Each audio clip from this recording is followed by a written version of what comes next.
how dangerous of a neighborhood was Washington Heights? Give me 1989, 88. It's all right. So obviously, I didn't live there. I did go up there on occasion. We had some family friends and so on and so forth. I was young, but I have friends that grew up there and a little bit older than me. And from what I've researched, I say it's actually probably underplayed how much of a war zone it really was. There was there was assaults, violence, murders on a daily basis, and I think at least once a week somebody was murdered, and there were gang wars on a daily basis. This is after crack came up. Crack changed everything. Before that, it was cocaine and weed, right? And with that, it was a little bit more like, yeah, we could beat them up with some baseball bats. We could knuckle down. Of course, some people got killed, but after crack, it was chaos. It was chaos. The gun game was going crazy. Chaos. And I didn't even mention half the things I read about because I'm like, I'm going to pull the audience in too many directions. I kept, when more you research, the more you uncover stories. So-and-so they broke into his house and slit his throat. They did this. Some guy was found shot dead on the corner. There was one... There was a small drug gang, 5 people, I want to say. They were supposedly responsible for killing 5-6 people. And I just, I can't mention everything. I want to create the general picture of it. I don't want to be like, it'll make it seem like it's I'm speaking about Korean War or something like that. Yeah, so, no, it's crazy. Yeah, it was bad, man. It was bad.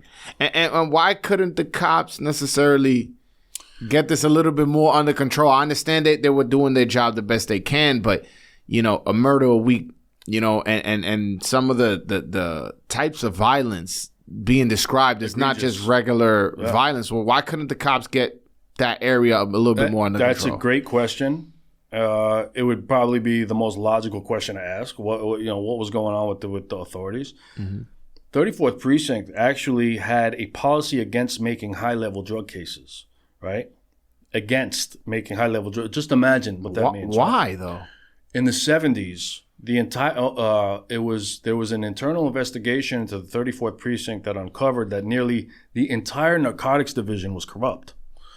So to curb that corruption, they said we can't investigate these crimes anymore because it could be turning good guys bad, or it could be attracting bad guys to work for us.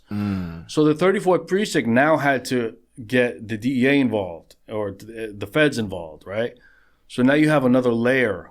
It's not like we have the system in place. Now we have to get a third party involved, and they have to come in and they have to do their work and where, and then you also have corruption, of course, right?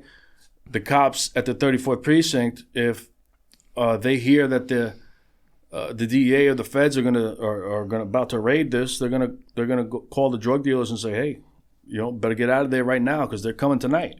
Yeah. So that was another thing. They had help. So there's several factors involved.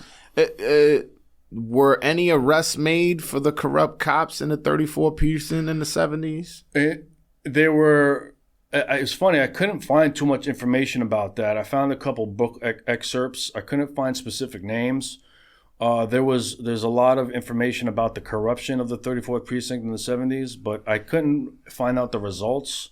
Okay. It's something I have been curious about myself.